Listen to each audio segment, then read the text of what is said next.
for the rest of the year, but I just want to focus on one comparison between Lewis and Freud. These two quotes from them describing what they thought of human beings. C.S. Lewis said this about people: "There are no ordinary people. You have never talked to a mere mortal. Nations, cultures, arts, civilizations, these are mortal, and their life is to ours as the life of a gnat. But it is immortals whom we joke with, work with, marry, snub, and exploit, immortal horrors or everlasting splendors."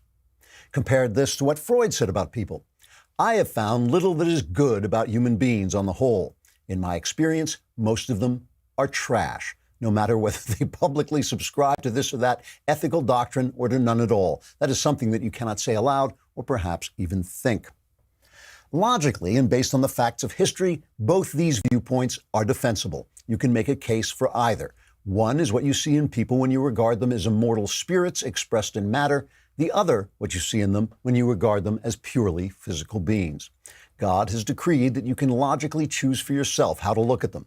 I would simply add from my personal experience, having tried both approaches, that C.S. Lewis's approach will lead you to greater depths of understanding, wisdom, joy, and compassion, but Freud's approach will get you a job in a university's liberal arts department, so it's your call.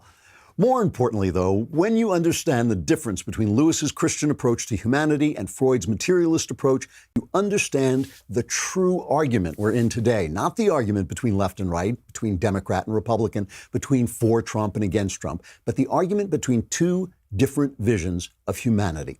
Take a spiritual approach, and you see a world of broken angels, each with special dignity and God-given rights that are more important than any momentary issue or problem, and that therefore have to be preserved even in moments of crisis, even in moments of war. We are spiritual beings in physical form, and it is essential that we be free to choose our own path to the good as much as physically possible. Take the materialist approach, and freedom isn't even an issue. Let the elite rule you. The smarter, the better, the ever-so-patriotic shadow men of the deep state can tell you what to do. They can fix everything by physical means, by manipulating the material world, which, after all, is all there is. They can fix inequality by redistributing money. They can make sex more fair by cutting unwanted babies out of wombs. They can distribute drugs to erase depression or to turn boys into girls. It's all meat and chemistry at the end of the Freudian road. Until we, who believe in spiritual man and the freedom he deserves, until we understand that this is the argument we're in, we may win the day here and there, but we will lose the fight over time, and we'll lose our freedom step by step as well.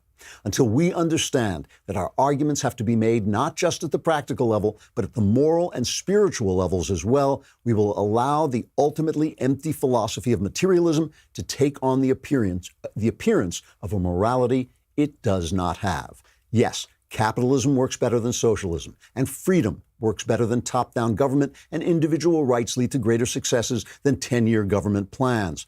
But the reason they work better is because C.S. Lewis was right.